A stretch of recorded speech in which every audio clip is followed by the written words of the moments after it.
はい、今日は筋肉料理67種の本から52ページのきんぴらを作っていきたいと思います。筋肉のきんぴらですね。ちょうどごぼうが手に入りました。レシピの3倍量作っていきます。今日野菜の皮を剥いていきます。はい、じゃあごぼうもじゃがいもも人参も5センチ長さの千切りにしていきます。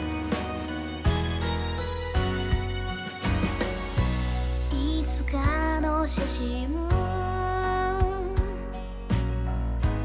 二人の距離はまだ遠くて、今日という日が来るなんて思わずにいた。かけてくれたことは大切な気持ちを失いたくない。そして私からもあなたに返してゆきたい。きっとどんなことあっても強い。はい、唐辛子はみじん切りにします。ちょっと大きいので分量少なくしてます。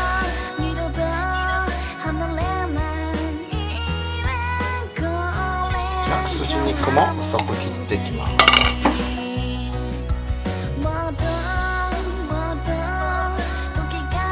強火でごま油入れます。ごぼう入れます。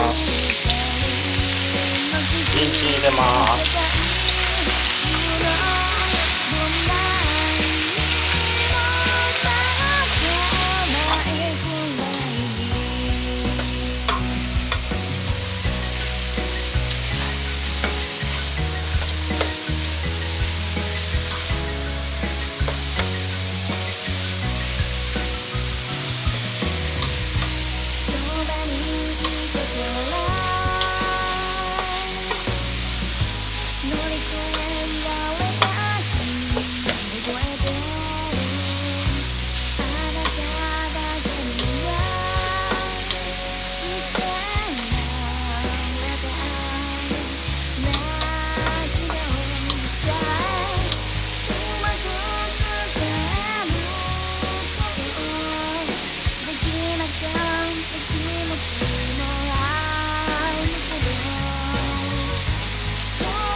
全体に油がしっかり回ったらじゃがいも入れます。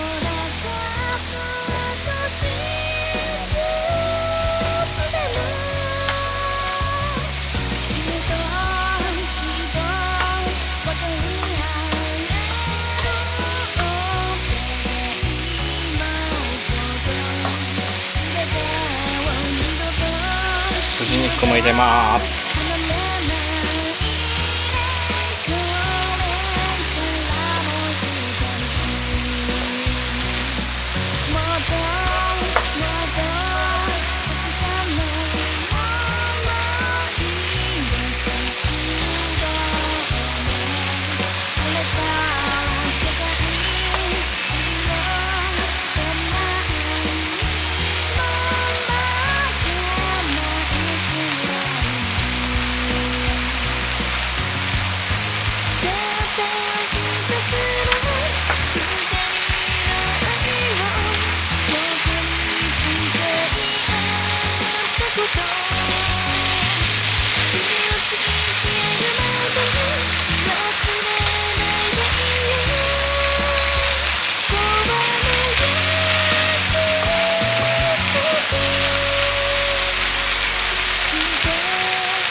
鷹の爪入れます。唐辛子、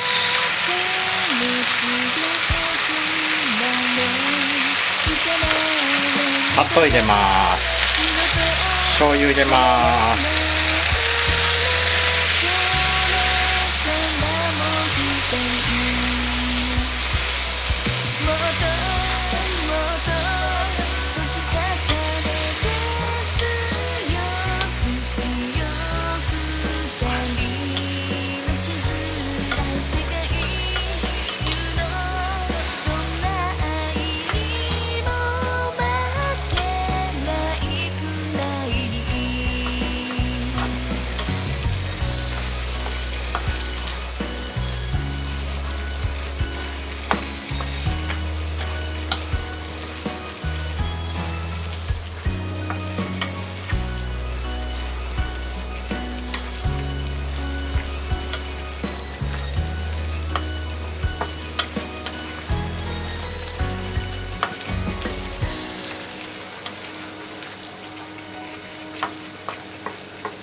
はい、火を止めます。最後に粉山椒を振りかけて完成です。粉山椒の代わりに胡椒や唐辛子でも結構です。はい、今日はもう鍋のまま筋肉のきんぴらの完成です。